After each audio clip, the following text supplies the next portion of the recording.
I'd very much like to welcome Gary Biltcliffe and Caroline Hoare. We're extremely honoured to have them here with us. Gatekeeper and Gary and Caroline have a good relationship, I think. We know we're very, very interested in the work that they do. Gary's been interested in esoteric and paranormal things for a very long time, and together they have been working for years now in the landscape, both in lost cities and civilizations abroad, but also very much in this country, and have discovered some extraordinary things, including particularly the Berlinus line, which runs from the south to the north of the whole of Britain, and is covered in their book, the Spine of Albion. Gary's going to, both going to talk to us now. Remind me of the subject. The power of centre. The power of centre, thank you very much. And it's fascinating and links in very well with what we have just been hearing about, because there seem to be very strong connections with the line that Mike has told us about. So over to Gary and Caroline, power of centre.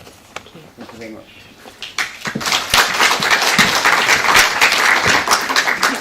Okay.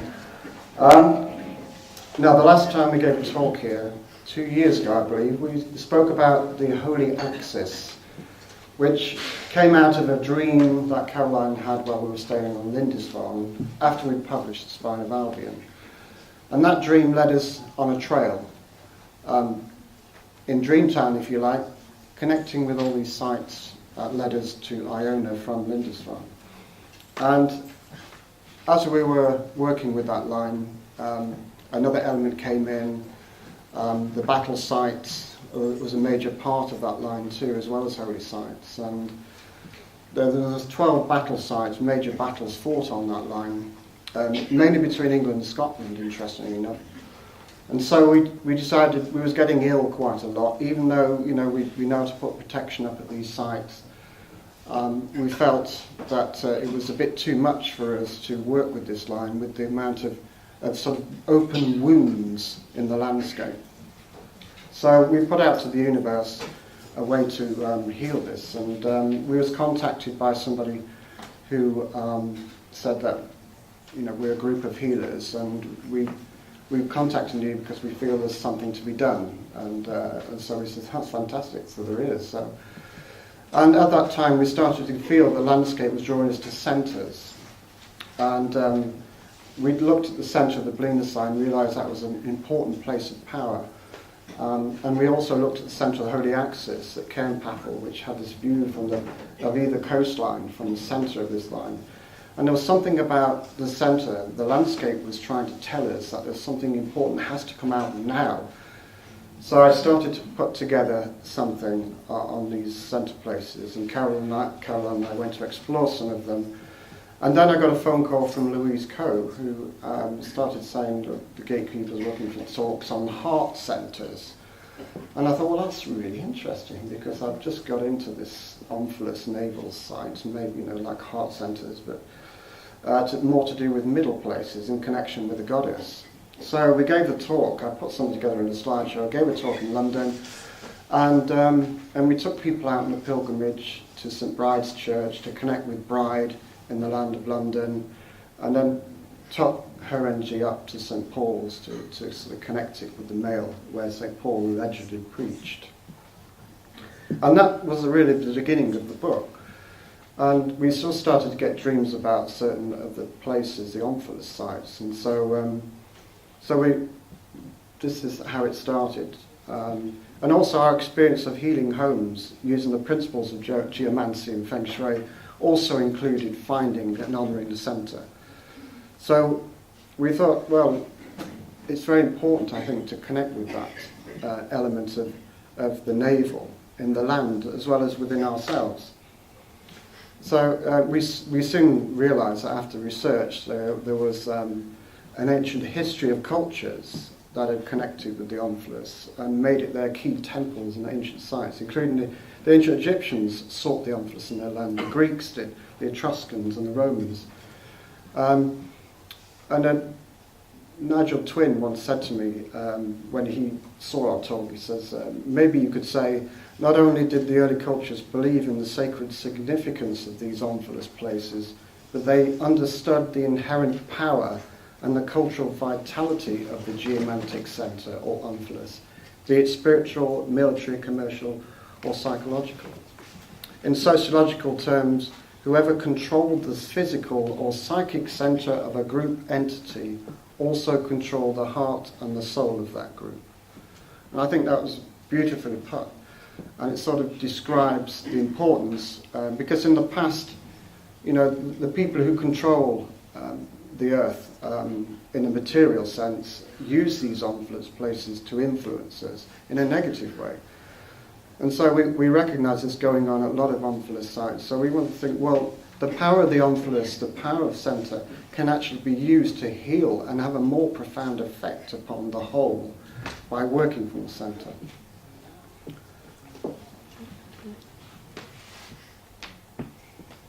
So during our quest of the Celtic centres, because we decided that's what we would focus on initially, and what we mean by the Celtic centres, we're meaning of the British Isles and Ireland. So would be Scotland, Wales, the Old Kingdom of Cornwall, and also England.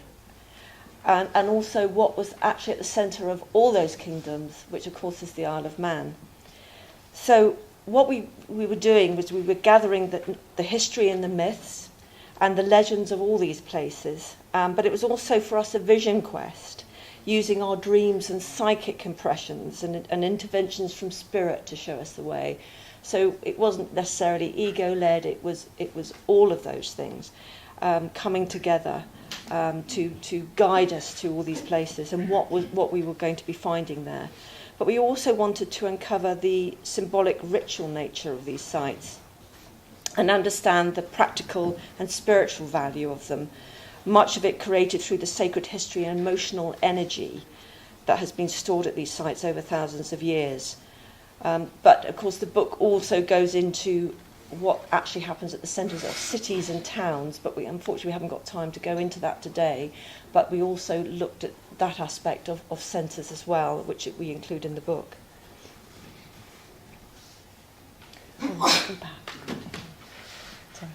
So what do we mean by a centre? Well, as Gary mentioned, the word navel. Well, the ancients referred to their cultural and religious centres as the omphallous, which actually means navel. So we're talking about where we were nurtured. The navel is where we were nurtured by our mother when we were in the womb. Well, likewise, the ancients saw the omphallous or navel of their land as a place of connection and a communication with their great mother. So perhaps talking to the oracle would be one aspect of it, which happened in Delphi, which was, of course, the centre of the world for the Greek world, and also some of the cultures such as the Etruscans would create goddess shrines at these centre places, so to bless the goddess for her continuing nourishment of the land and all the living things that depend upon it. So that was important. It was also a place to connect with the universal consciousness through the sky gods and goddesses, as it were. So another aspect of the power centre is the understanding of the cosmological hermetic principle, which this was important for us to understand if we were going to be looking at centres, because the Etruscans, Greeks and Romans used this principle when laying out their towns and cities to create a harmonious integration and connection with the cosmic stations governed by the gods. Their augurs, which were like their geomancers, would divine a spot from which to build the centre, or mundus as they called it, of their city by using the Polestar in the north.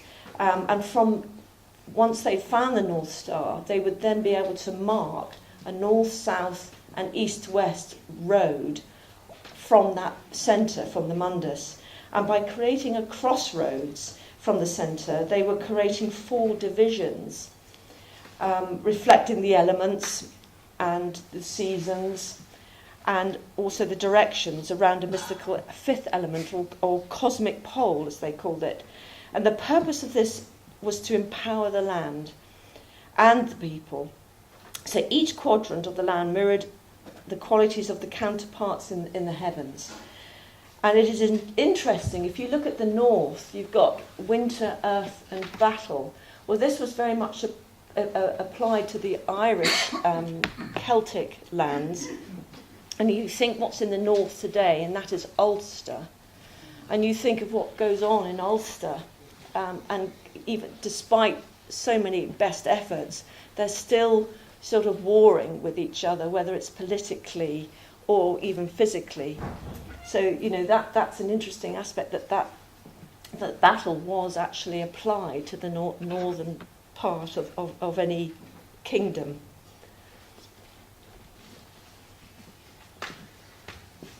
Well, this cosmological concept can clearly be seen in the divisions of Celtic Ireland, which still exist today in the present provinces of Connaught, Ulster, Munster and Leinster, with the central kingdom of Meath, which is now divided into East and West Meath.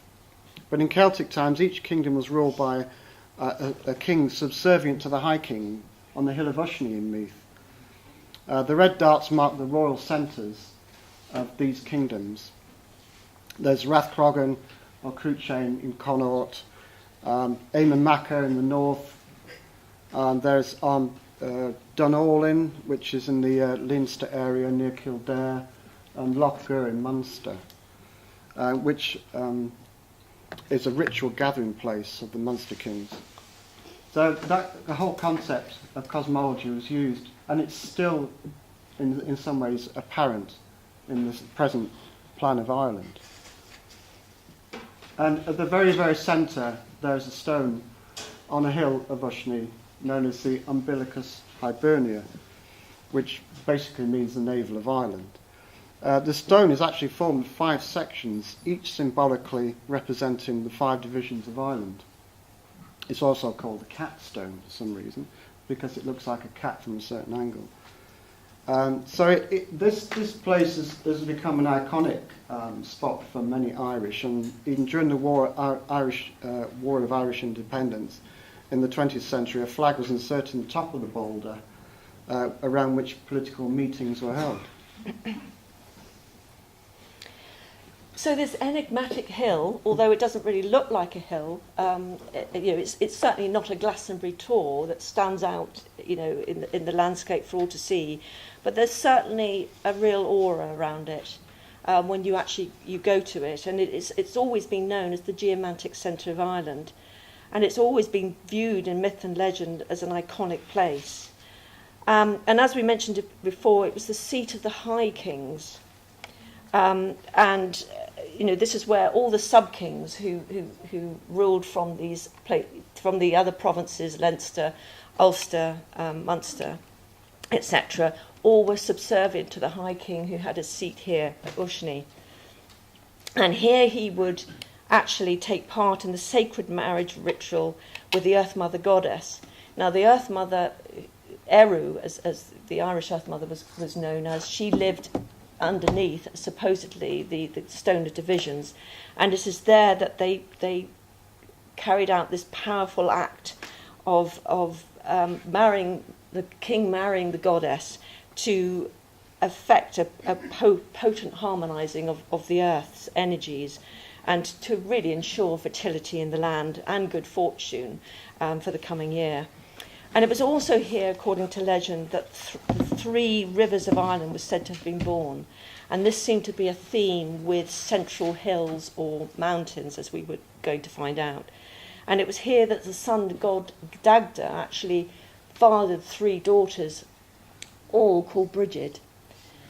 And this is where all the fires at Beltane were lit. And also where the harvest god Lugh was celebrated. And it was also here where the world tree of Ireland once existed, apparently. It was known as the branching ash tree of Ushny, or the tree of enchantment. And of course the ash tree is symbolic of the world tree of the Nordic traditions, found at many Omphilus sites around the world, representing what they call the axis mundi, where you achieved enlightenment. Incredibly, when we align the four royal centres of each of these kingdoms together with the Polestar Meridian, they all intersect below the hill of Ushni. So that kind of accuracy is a miracle because of the varied topography of Ireland. This meridian line we discovered through looking at Google Earth and finding a pole star line that runs through the longest section of Irish land through the middle. It goes to the Green Island of Islay, where the Dagda god ruled from, and Malin Head, the very top point of Ireland. Down as far as Ardmore, which is the earliest Christian centre in Ireland. So, interestingly, Dagda is associated with Ardmore. Of course, Caroline just mentions that the Dagda gave birth to 3 daughters on the hill of Ushni. So we call it the line of Dagda, but it's also a meridian line because it's towards the pole star. And the Dagda is also known as Father Time. So he is the meridian. So it's very interesting that in the mythology of Ireland is woven this sort of cosmological landscape. This is what we discovered. The exact centre was very interesting. I'll show you here on the Google Earth map how accurately the 3 lines come together. And if you see the capstone of the hill of that's the Umbilicus Hibernia, just about half a mile away. The capstone or the stone of divisions. And it's known as Killary because what you see there now is just earthworks and ruins of a castle and some temples. And it was we discovered it was a monastic settlement that was built in the 6th century. And 3 churches were built there. One was called Temple Bridget, and the other was Court St. Bridget, and another was the St. Aiph. Now, interesting enough, this very site was where a significant bit of history occurred. It was one of the most important events in the whole of Ireland's history. And it took place on the 1111. In 1111. I said probably 1111 as well. And it was a synod.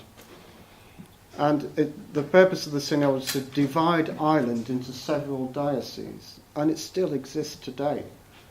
So, talk about the power of the influence. And this has really actually happened from this point. But today there's nothing to see here. Unless you have a wander around. And you come to this beautiful well.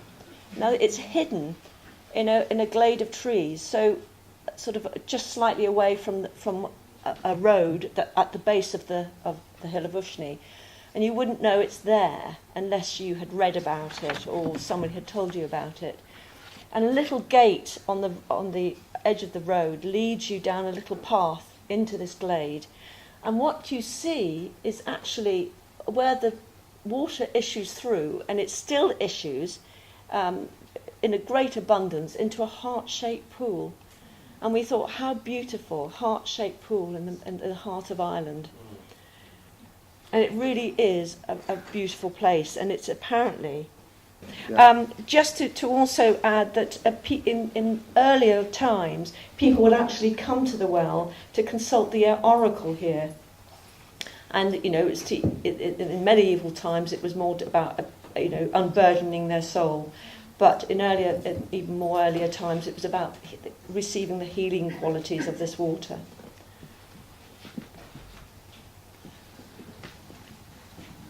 So if we actually work with the geographical centre of Ireland, can you still hear me? Yes. Yeah.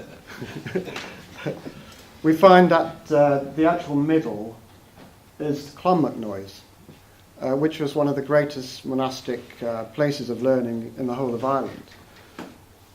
When the Druids of Ushni were banished by St. Patrick, he cursed the hill, after which it was abandoned and its royal power status diminished. This heralded a new dawn of a new Christian age for Ireland, a new Christian Omphilus, which was built at Clonmacnoise. through the visions and dreams of one particular holy man called St. Kieran. And St. Kieran was a man who had visions and dreams.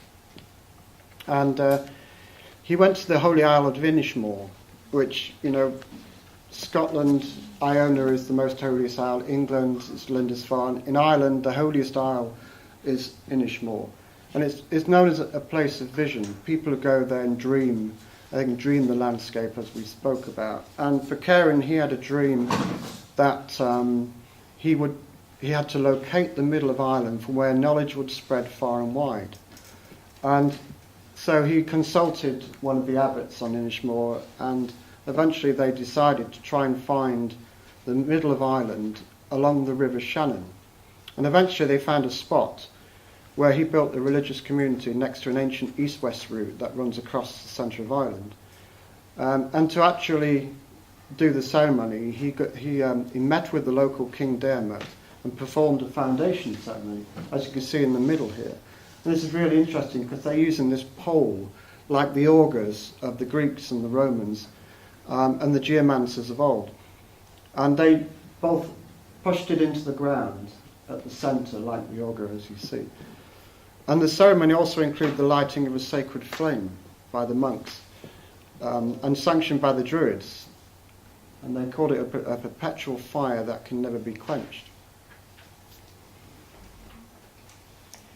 Now, sadly for Kieran, he died not long after the building of this great religious community, and his bones were laid to rest in this shrine that was actually built right at the centre of this complex, which has 12 sides to it. But as you can see, it's looking quite wobbly now. The foundations have actually... Oh, it's Gary, it's gone wobbly. It's me, yeah. But the actual shrine is sinking. Now, what apparently happened was that such was the power of this man that all the pilgrims that came to honour this shrine would actually take the soil away from underneath his grave to take away with them to protect their crops and also as a cure. And of course, what happened over time is that the foundations sank. But interestingly, the whole point of just talking about this shrine is that, of course, the actual honouring transferred from the hill of Ushni and the shrine of the goddess there to this place, and to a male deity as St. Kieran became. So it's this interesting shift during the medieval times from the goddess site to this more male site. Now, the east-west route we mentioned earlier, that Clonmacnoises is situated on, is called the Escariada, or the Ansley Moor. The Ansley Moor means the Great Way, and it was an important trading route in ancient times, and later became a pilgrim route for monks from Europe and Britain to make their way towards Inishmore, which is here. So basically, the Escariada is a series of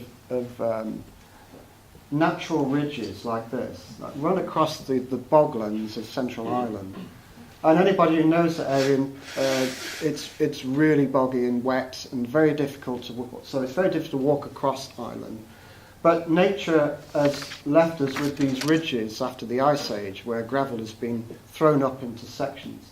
And where there was gaps, the Neolithic man placed oak logs to sort of fill the gaps in, like the sweet tracks in Somerset. So as you can see, they're quite highly raised causeways.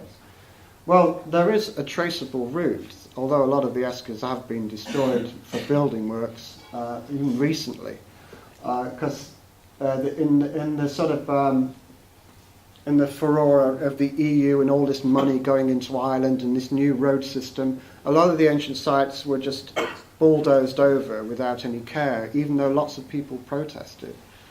So there's a lot of protest in Ireland still about future plans for the destruction of some of these sites. But thankfully they're going to now preserve these eskers.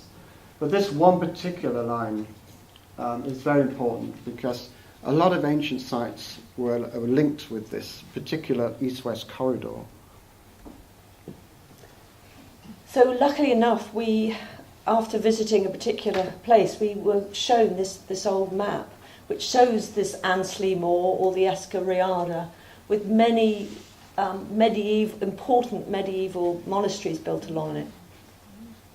Now, we do go into some of them in the book, but there are too many, and there's so much sort of rich information to go in today. It's a lecture in itself. Yeah, but what we wanted to show you was that at the centre of this line of monasteries is this religious site called Durrow.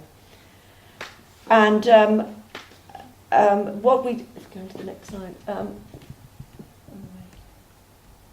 and as you can see here, Durrow seemed to be quite an important place at once upon a time, because you've got all these trackways leading from it, away from the Ansley Moor or Escariada, one of which is a northeast road, and the northern road goes up to the hill of Ushny, and then right on up into Ulster to the old religious community at Armagh, and also to the old kingship site of Navan Fort. So Durrow must have been a very, very important place. And in fact, as a religious site in medieval times, it was founded by a very young Columba before he went to Iona. And what is even more interesting is that when, at the same time that Clonmacnoise was being built, Columba was worried about the power that he had accumulated at Durrow being taken from him by Kieran at Clonmacnoise. So he went to war with the monks, and unfortunately lost, and therefore had to flee to Iona. And of course we know what he established there. But before all that, before Clonmacnoise was envisioned and built, Durrow was actually known as the University of the West. I mean, all the sons of royal families from all over Europe actually came here. Durrow actually means Grove of Oaks. Yep. So obviously Columba knew there was a druidic site there of great importance. And this is all that's left of Durrow today. This wonderful cross was actually sitting outside in the churchyard right up until 2005. So it's only actually recently come into the church. So it's actually, survived remarkably well. But there's nothing left of Columba's old monastery or anything that was sort of later, because the Vikings, of course, destroyed a lot of it, and then the Normans came, and under the de Lacys, they completely demolished it and built their castle there. So there's nothing to see other than a relatively modern church. But there is something actually quite special left over from when the Druids were here, because this was an oak grove. The Druids were worshipping at this special site long before Columba came, and this is their focus, this beautiful little well, just down a footpath from the church, which once was within a little islet surrounded by water. But today that's drained and you can get to it easily. But it is the most beautiful spot, and this would have been the focus of the Druids. They would have processed down their oak grove to this beautiful spot. The power of centre is very much apparent at that site, because the monastery is gone, the cross is worn, the memory of Columba is gone, but the power of that well and the memory of all that site is still there. People like us to go and tune into it. So moving on to Scotland, I know John Michel, whose work we've sort of looked at and worked with, because he wrote a book called At the Centre of the World, which talks about many of the Omphilous sites. He doesn't mention Scotland, which I thought, it would be interesting for us to look at Scotland. And the first thing we noticed on the old maps was that during the time of the Picts, the land, we know, Scotland was divided into 7 kingdoms, with the province of Fotler being at the centre. And Fotler actually is the name of their goddess. But after MacAlpin became overall king of the Picts and Scots, it became divided, like Ireland, into 4 around a central fifth. And that central fifth was Atholl. And those boundaries of Atholl are still apparent today in local boundaries. And in Perth, part of Perth is within the boundary of Atholl. And so these maps show you the difference between the geographical centre using the boundary method, that's extreme points of the land opposite each other, and the geomantic using the centres of power and more mystical means, such as mythology and folklore, and places where people are naturally or psychically drawn to, and also places of divination. Interestingly, each method brings us almost to the exact same spot. Even the Ordnance Survey, who calculate the centre of a kingdom by making a cardboard cutout of the country and try and balance it on a pin, which is a silly method of finding a centre, because if you've got a huge load of mountains on this side and you made it more relative, it would be like that. But interestingly enough, the OS centre is literally only a couple of miles from the Geomantic and Geographical centres. So again, this is miraculous in itself. And isn't it miraculous that all the extreme points of Scotland all come to one place? So I thought we were onto something here. So looking at a larger scale map, we see the area, because I think a lot of these centre places we begin to realise were landscapes, sacred omphalous landscapes, with pilgrim trails running through, or certainly east, west and north, south routes, like great crossroads. And the Glen Lyon is one of the oldest east-west routes through Scotland. Many of you probably know Glen Lyon. You've visited Fortingall and seen the oldest yew tree. You've passed Schiehallion, the great mother mountain, the central mountain of Scotland. Perhaps you would have passed Dole, and you might not know that the Knights Templars bought the chapel there and held their own version of the Stone of Destiny in there, which I went to see. And that story is all written about in the book. But also Aberfeldy claims to be the centre of Scotland. Pitlochry is the most central town. Moulin has this great crossroads of the Old North Road with the Glen Lyon, because Glen Lyon actually continued, but went across these hills here, up to Moulin and then that way.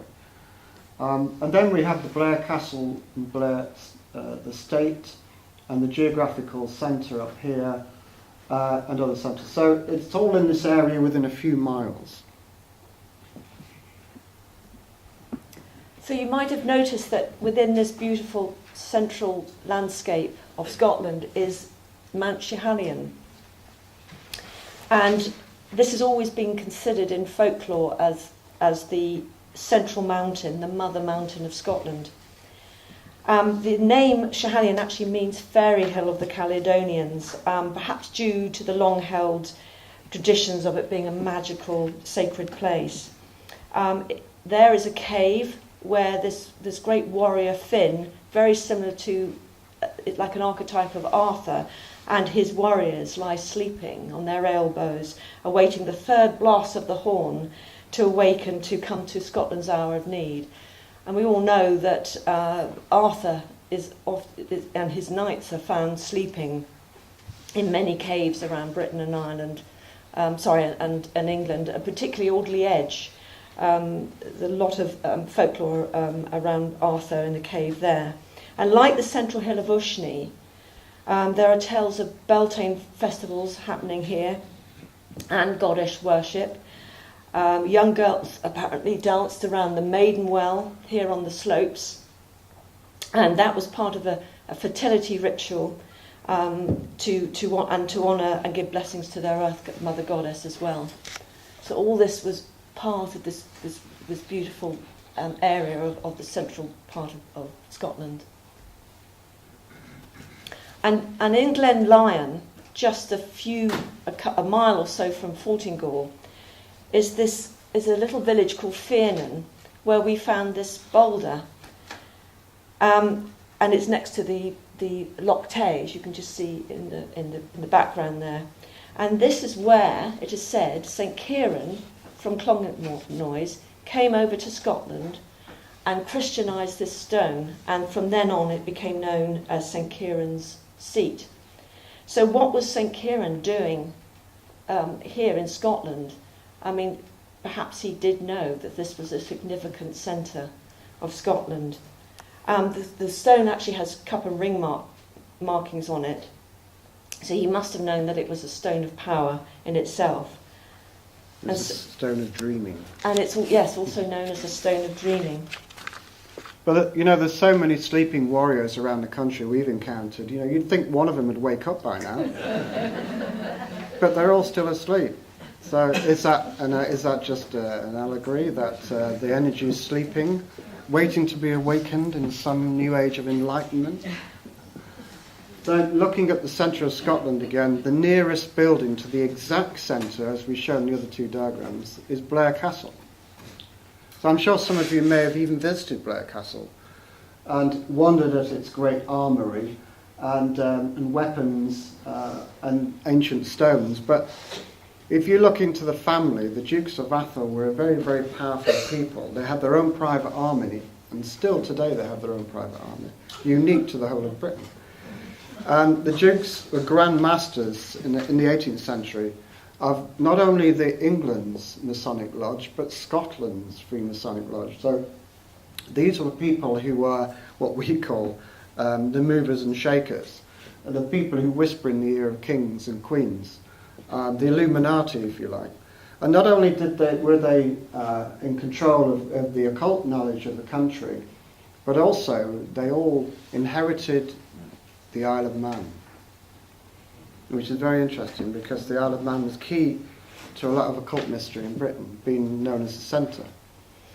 But we also found it fascinating that the grounds were laid out by these two dukes that were the Grand Masters, and they laid it out in the cosmological principle. The lake and the divisions of it all correspond to the planets. We found groves in there, statues of Dinah, the World Tree. They're also linked with the Stanleys of the Earls of Derby, interestingly enough. So there are links with this knowledge, the underground stream, if you like. So I do recommend you visit Blair Castle with your eyes, because one thing I like about the gatekeeper is you know what I'm talking about, and you probably get more of it than we will. So it's worth having a look yourselves and discovering it for yourselves. More significantly, there is a central goddess shrine in the grounds of Blair Castle, and it was there long before Blair Castle was built, and it was a sacred sanctuary to Saint Bride, and it's even said that the Christian Saint Bridget had relics here. The earthworks that surround the church suggest that it was a prehistoric site, or probably a shrine to an early pagan deity. There's a cut-marked stone right in the middle of the church that is part of a larger megalith placed in the footings of the north wall, this one here. And these cut-marked stones, these are very deep cut-marked stones, are often we found in a lot of key places around Ireland. And they may have been part of a larger boulder at one time where they used fertility rituals in the grinding of the stone. And then they were cut out and taken to sanctuaries, and the power of those stones were used in times of Christianity. So here we are looking at Wales now. We're beginning to find a pattern. We looked at the centre of Ireland, we looked at the centre of Scotland. Well, again, we've got 4 provinces around a central fifth province. And here we have lots of folklore surrounding various features within this central landscape. Now, it's called Gwythernion. That is what the central province was named, and it means monarch of men, or realm of the High King. So just as we found at the Hill of Ushny, this is the sanctuary of the High Kings of Wales. And also somewhere within the central province is said to be the very last refuge of the King Vortigern, who was one of the last overall kings of Britain, because he's well known for actually inviting the Saxons in to Britain after the Romans left, and of course, the rest is history as far as that's concerned. So after it all sort of fell apart for him, he then fled to his central sanctuary somewhere in this central province of Wales, and we believe we know where that is.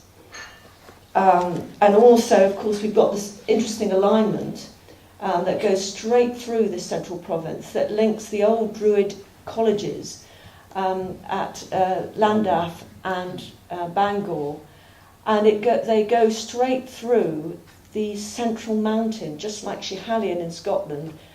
So too does Wales has a central mountain, and it's called Plynlimmon or Plynlimmon, which is its more local name. And just like the Hill of Ushni, all the rivers of Wales were supposed to have been given birth here. And in the case of Wales in particular, the great rivers Severn and Wye actually had their source on the mountain. It also means, the name actually means 5 peaks, which is very sacred to the Chinese, a 5-peak mountain. It correlates with their 5-peak Huashan, their world mountain of the east. And we also discovered that a lot of these central places, great battles took place, and no more so than here around the base of Plynlimmon. And it was here where all the Welsh princes fought for the freedom of Wales, fighting the English, and certainly they had many successes and would unfurl their banners here on the mountain to, show people that they were successful against the invading Normans at the time. And this would have had a reverberating effect across the whole of the nation by doing such a thing at the centre of the kingdom. And of course, one of the kings was Owain Glyndŵr, who might have inspired Henry Tudor, of course, who was related to a Welsh royal line, and because he might have inspired him to then fight against the Plantagenet kings and take the throne, and to create the Tudor dynasty in later times. Now, John Michel at the Centre of the World calculated that the centre of Wales is within Gwythernia, and at a place called Llansanfraid, which actually means the Church of St. Bride. So we're back to goddess shrines at the centre again. So this is why we thought we must visit this place and explore the history of St. Bride's connection with the centre of Wales. And here we found a church.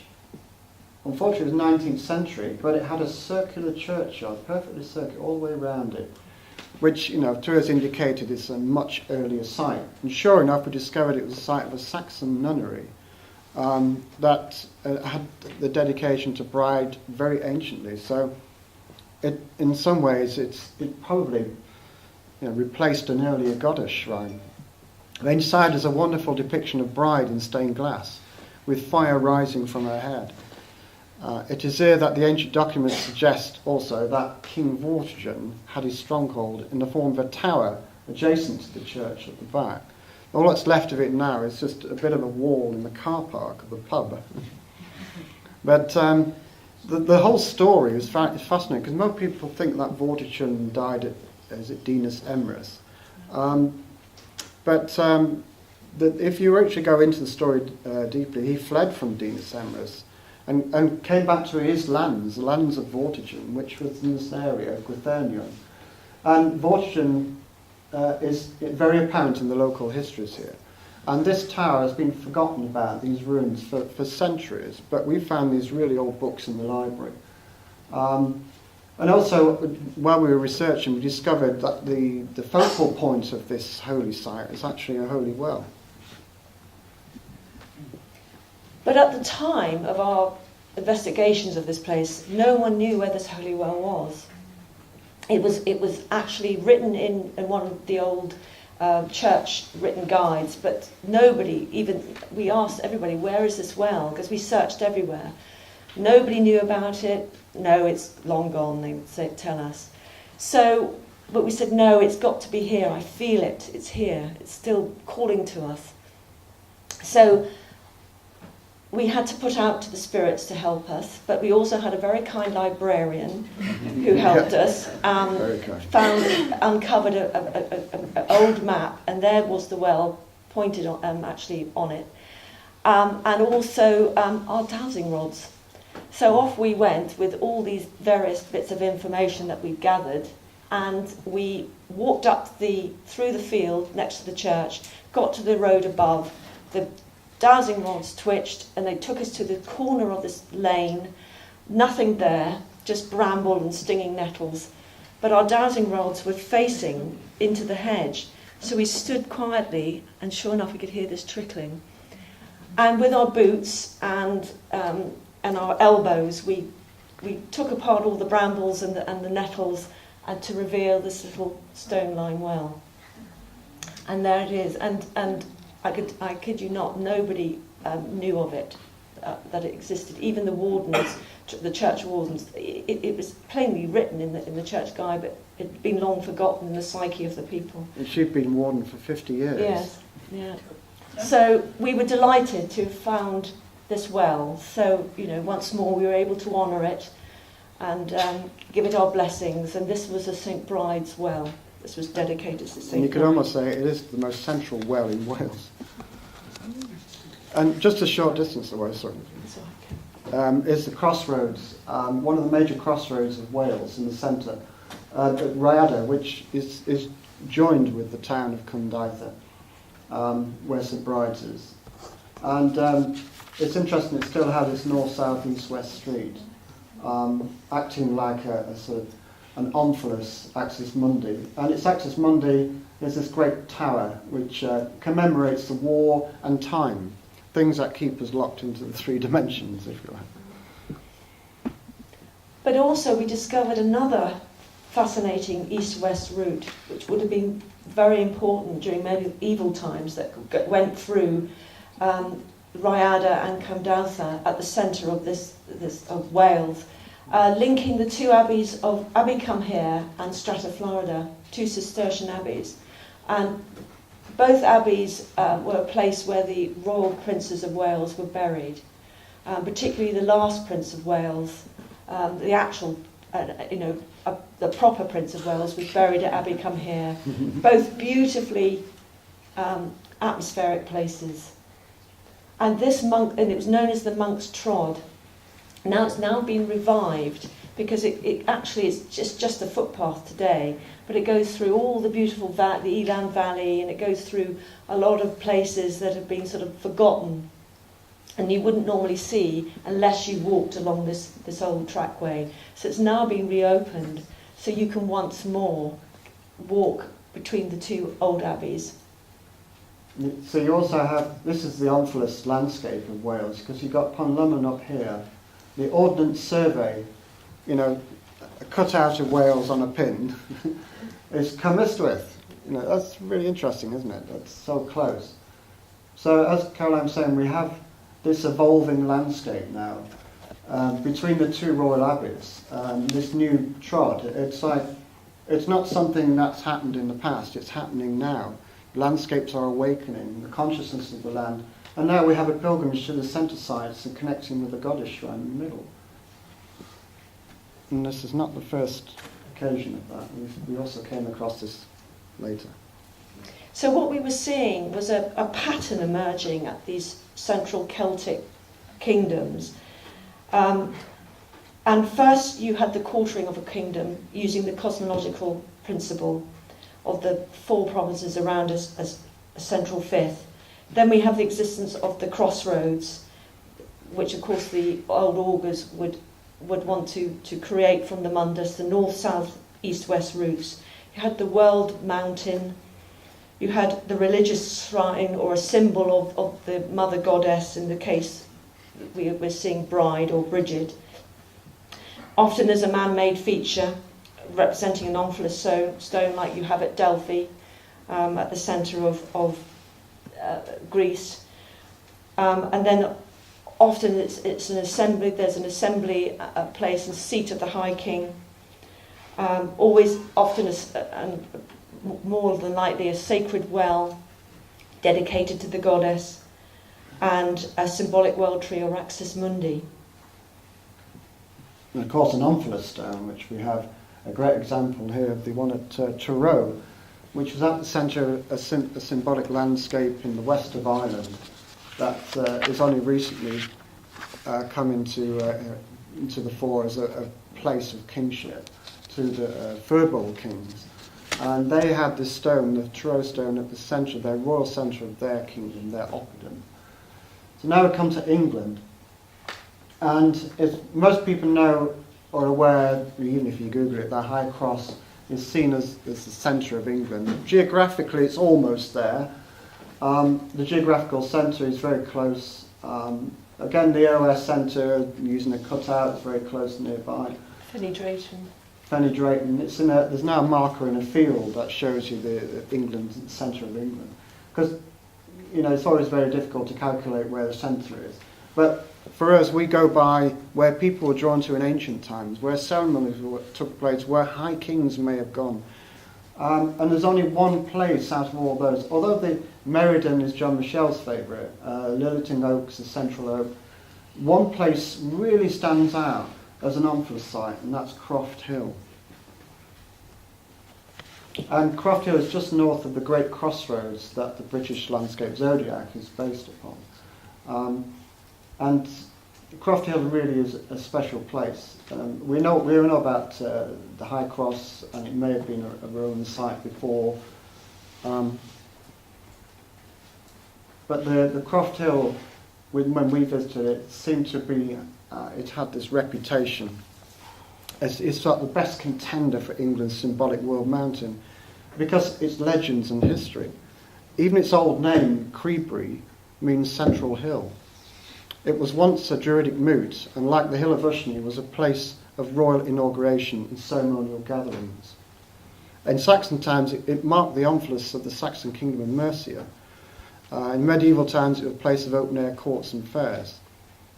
And interestingly, the sanctity of the site is so great that there's actually a ditch and bank around the whole base of the hill.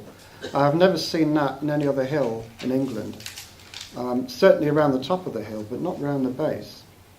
And also this, although we didn't find any evidence of goddess worship here, there was a holy well that's disappeared. But we haven't got around to finding that one yet. But the ancients would have seen it as it is a breast-shaped hill. So they would have seen the Earth Mother Goddess represented here. And also, it's a scene of a lot of light activity. In the 1960s and 70s, Paul Devereux reported some of the best light or UFO sightings in this area.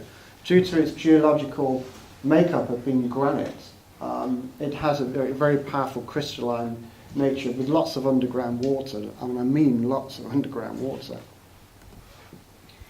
It also fits in with a lot of the geomancy.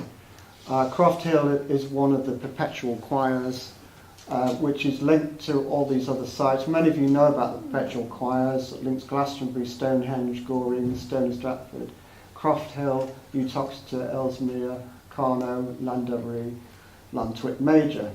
And there's a midsummer line coming from Land's End, a sunrise line, through the middle, which is the white-leaved oak, hamlet in the Malverns, to Croft Hill. So again, that has been explored by other authors, but we haven't got time to talk about that. But we actually did find a relative of the original white-leaved oak only recently in Biddulph Grange. We talk about that adventure in the book.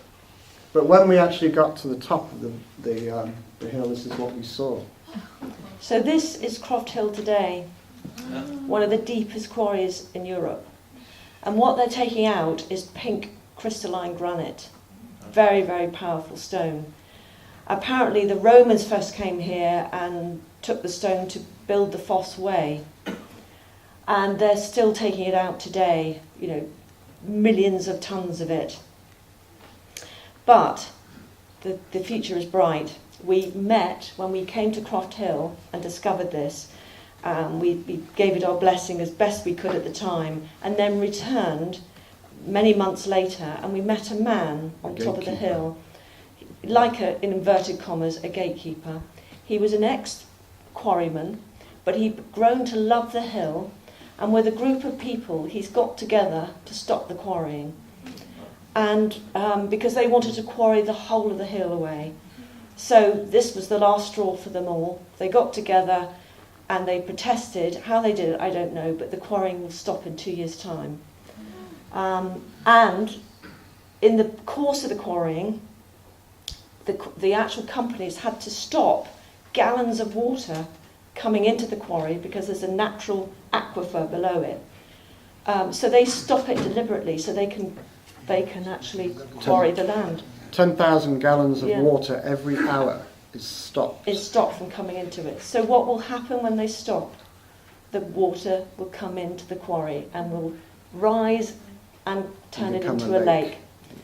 So we felt that if nothing else, this would be actually very fitting to have a beautiful lake reflecting the sun, the moon and the stars of the heavens at the centre of England.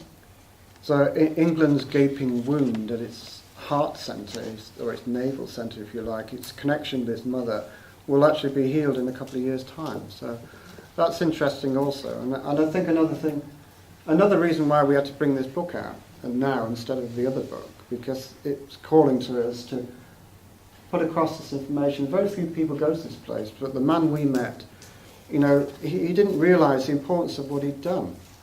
And I was almost in tears, you know, with this guy, because he just thought this is my land, you know, I respect this hill, and I want to save it. And he goes up there in his spare time picking up litter. Just an incredible guy. He just didn't realise what he'd done. It was amazing. So, of course, we've looked at all the various kingdoms. We actually even looked at the old kingdom of Cornwall. We haven't got time to go into that today. But we wanted to show you what was at the centre of Ireland and the whole of the British Isles, if you put them together. And of course, it's the Isle of Man. That's always been a traditional myth and also in history that the Isle of Man marked the centre of all the kingdoms. And of course, it was ruled over by what they called the kings of man.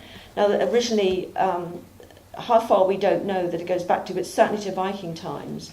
And the Scots and the Normans were all kings of man when they ruled over the rest of the British Isles. But of course, it was the ancient realm of the old god Mannaman.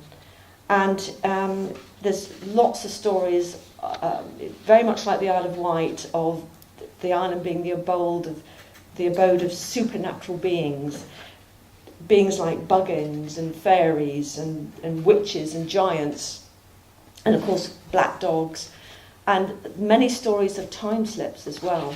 And that's mainly due to the actual physical geology, as we were to discover. But this is an island actually of great psychic power, and of course being at the centre of the UK, it influences the strong connections between the lower and upper worlds. And it's of no surprise that the kings of England or Britain still come to the Isle of Man, as we have found out, to conduct certain ceremonies there. Well, at the start of our investigation to the mystery and history of the Isle of Man, we used our divination skills at a local bookshop to seek from the universe something that may be of use to us on our journey. And this book came up very strongly, Supernatural Isle of Man by Jenny Randall, a very famous author. I'm sure many of you have read some of her books. And then that night, after reading the book, I had to dream about this central valley, which Jenny talks about has the most mysterious thoroughfare on the Isle of Man. It runs east-west between Douglas and Peel. And it's a fracture between the northern mountains of the Isle of Man and the southern. And it's a massive fault line as well. And on this fault line, on top of this fault line, are the Tynwald, a lot of other sites where all the bishops were buried. A whole line of interesting sites. That got us quite interested because, as you know, we like following lines and energies. So we realised that this may be an interesting route that we needed to look at. And this is the actual route in the topography. As you see, it's a flat, level route. But it cuts between these two great mountain ranges and follows this massive fault line here. And upon this fault line are a lot of the major ancient sites in Ireland. Unfortunately, the TT races also follow this part between Peel and Douglas, so it kind of interrupts some of the energy that goes on there every now and again. But there is a new route now that opened up, again, evolving landscapes.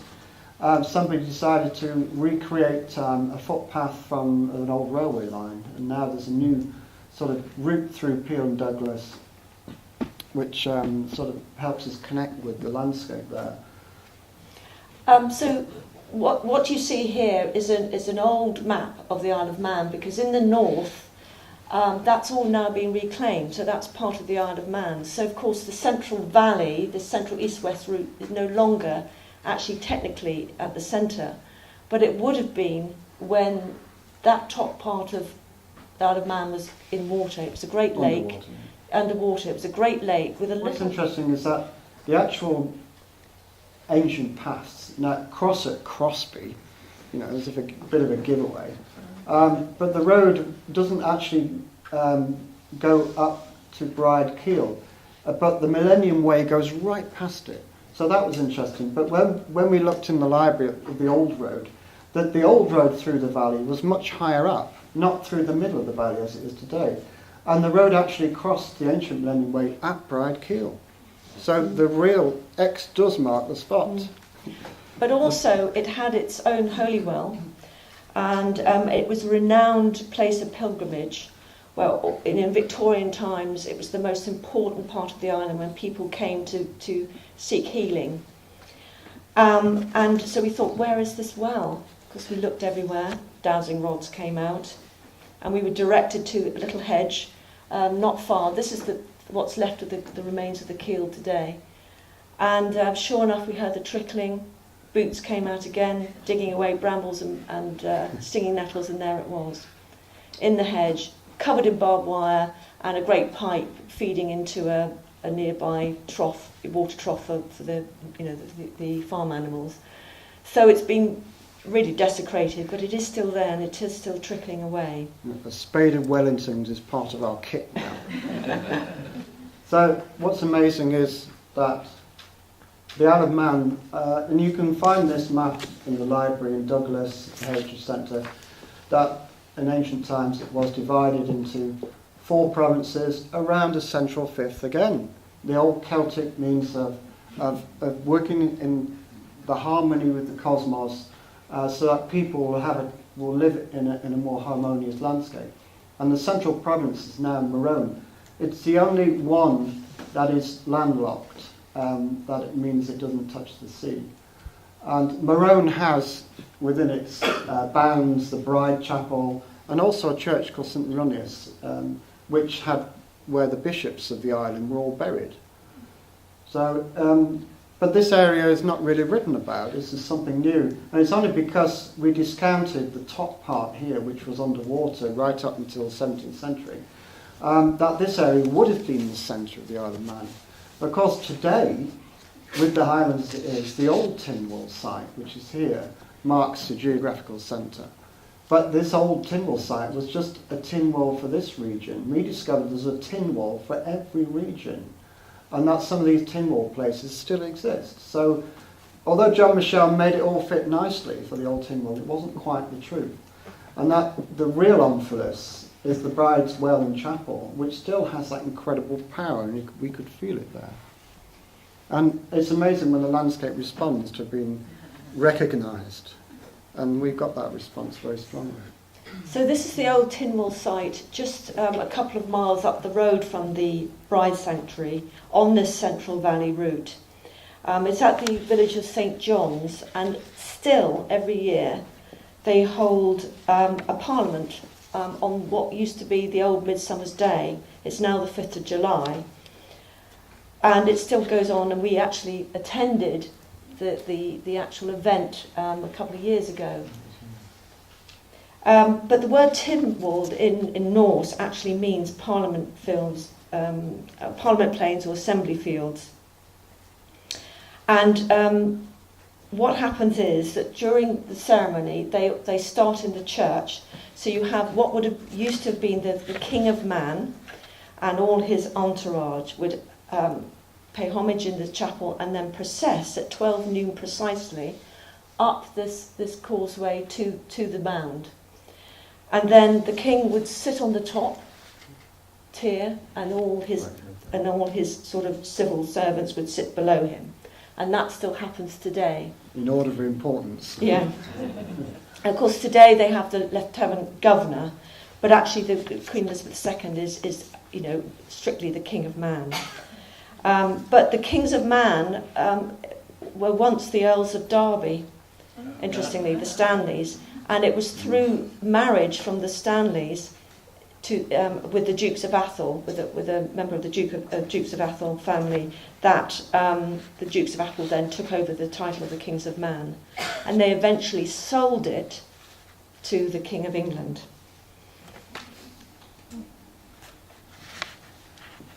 So this is what's at the sort of central area. Gary mentioned this ancient church. The fairly modern ones are there today, but it's known. It goes back to the 6th century, where all the bishops of the island were buried. So they must have known it was a very important, powerful place. St. Patrick's Chair, which is, of course, an old long barrow remains of, and the Lady of Balafria. Now, she is a white painted stone, but she's actually not a she. It's actually, when you get close to it, it's a phallic symbol. And it's known for when it was a fertility stone, where maidens of the island would come, dance 3 times around the stone to help them become fertile. And then they would go and drink from the well just through that gate, which of course is gone, it's been desecrated, it's no longer there. To drink from the waters to help their fertility along. So she is still there, and she's still looked after and still painted white to enhance her holiness. So all these sites are within a short walk from Bride's Keel at the centre of Man. But of course, this is what dominates the island today. The TT race is all that a lot of people live for, because it brings in so much revenue just for 3 weeks of the year. I mean, they worship these great warriors on their bikes. They're painted on a lot of gables on the side of houses. And, for us, it seemed that the whole energy of the goddess has been usurped by the energy now of these new warriors and their chariots racing around the island and causing complete mayhem for a lot of the locals. Gary, time is getting... Okay, How long we got? We'll just end on the last couple of slides. But the goddess is still there at the centre. And if you can see... It's from Bride's Keel. You can see Bride in the landscape. She is there in the landscape, lying sleeping or dreaming. And she's dreaming of a time, when we once more recognise that these centres are important. They're places to honour, places to bless. And of course, Bride is the Aquarian goddess. Her feast day is in bulk, and we believe that this is who this figure dreaming in the landscape is representing, the Aquarian goddess, dreaming in the new age of Aquarius that's about to become into fruition. And she's waiting for us at the Umbilicus, waiting for her to be recognised, and she is the power at the centre. Yeah. Thank you very much.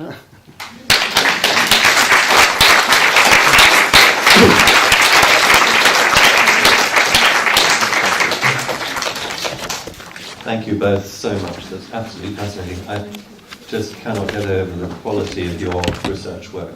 It's really lovely. It's superb.